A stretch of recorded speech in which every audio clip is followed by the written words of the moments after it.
Hi everyone and welcome back to Chess for Charity. In this video, I'm going to show you a cool puzzle where it is white to play and win. Take a second, see if you can figure it out. Like I said, white to move and win. A couple things to point out. Your knight is hanging, your bishop is hanging.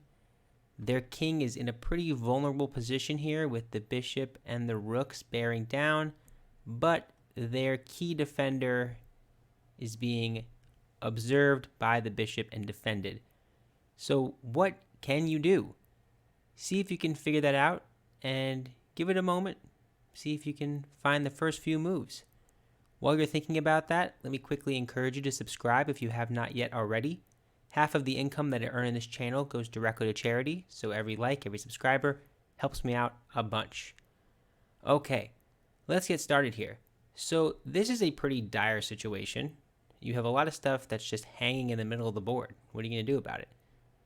So the natural instinct, I think, is to see this knight hanging and say, hey, there's a free square. What can I do about that? And you might have this instinct to jump in knight f7 check. Looks like a fork, pretty solid. However, this does not actually force a win. And I'll show you what black shouldn't do, then I'll show you what black could do and which should do if they were playing a game. So if you move this king into the line of fire here, that's going to hurt. Knight takes d8 is a check, and if you go this way, it's going to be real bad because you just won a rook for nothing. If you go this way, there's a cool move that white has here, which is to play bishop e6, which is funny because you're pretty much forcing the exchange one way or the other because you're forking the bishop and the knight. And I think this is pretty much all I can go here. They don't have to take, they can play forward, but at the end of the day, this is going to be a pretty simple win.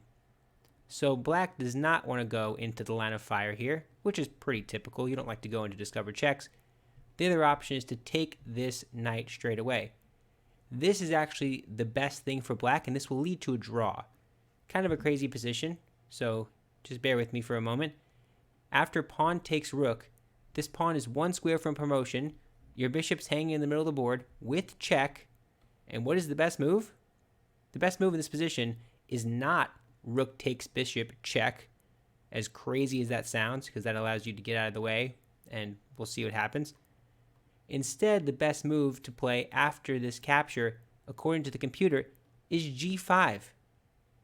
Isn't this crazy? And now, the reason why that is the best move is because I'm trying to support this pawn as white, and you still can't really take here. This is ridiculous because if they move when you go back, you're still going to give up this check. So in the other line, you can't take here because what is the threat? Oh, let me move it out of the way. What is the threat? Rook e1. And that's going to hurt. And you can't defend it. You want to go here? It's too slow. Bang. You can't take. You're pinned.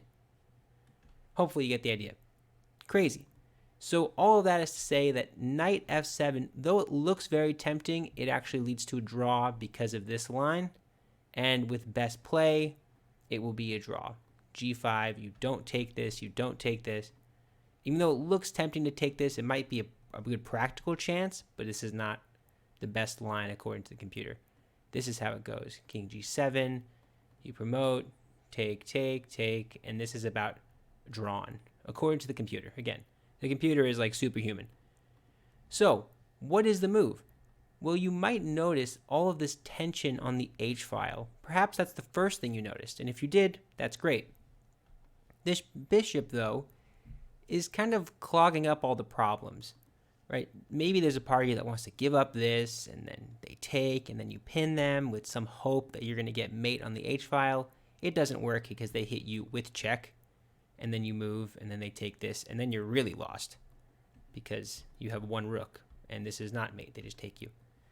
So what do? Well, this is the beauty of the interference move. You really want to block this bishop from defending this knight. Well, how can you do that? Well, you have to interfere on this diagonal. Where can you interfere? The bishop can't move, so you can't move it here.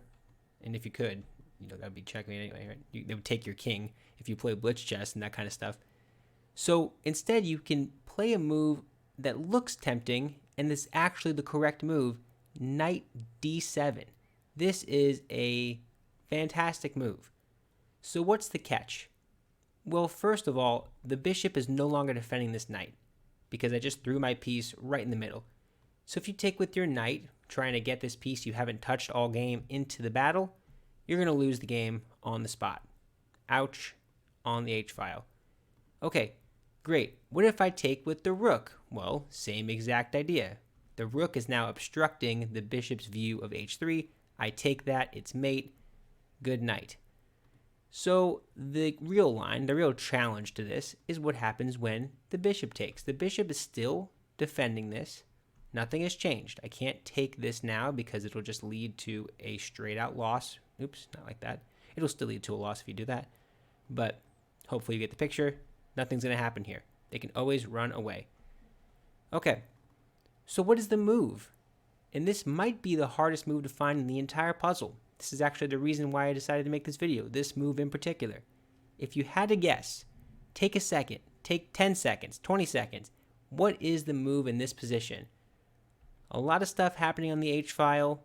Is there a way, this is a hint, is there a way you can build up pressure on this knight, perhaps? The answer is rook f3. It looks so simple, but for some reason, just for me, maybe it's just me, that move was kind of hard to find. In my calculation, when I thought about this move, knight d7, I was like, oh, that'll just take, and now nothing really changes. And the reason, I should probably say this as well, the reason why this move fails immediately is you can take with check, and then wherever you go, you just take again. And now, there's no mate. Because, I can show it like that. Okay, there it is. So, all that is to say, knight d7 is the right move. They take, and then you play rook f3.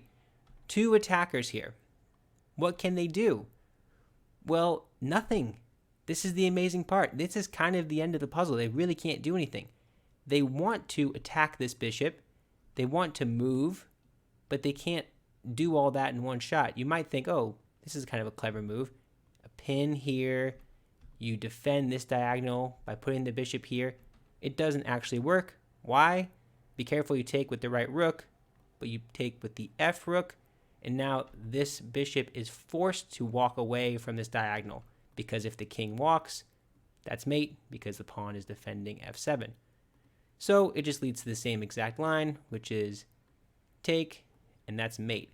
And this bishop, undefended in the middle of the board on d5, is taking away the king's critical escape square. So that's pretty much the puzzle. The puzzle is make the interference move. No matter what they take with, 3 options. 1, 2, 3. Take with the bishop. You play the very silent move. Rook f3. You just slide that on the board. And then now they have nothing.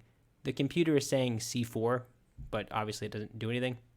Take, take, mate. Awesome. That is it for the video. Hopefully you got something out of it. It's really fun. I think this puzzle was harder than it seemed. I don't know about you. This knight f7 move really stuck out to me. And then once I calculated a bit, I was like, wait a second, they can just take that. And I kept thinking, how do I get this h-file thing to work? And that's where it kind of hits me. Oh, you clog up the square. And then the next trouble is figuring out what to do with this configuration. So yeah, that's pretty much it. Hopefully you got something out of it. Thank you so much for watching, and until next time, bye.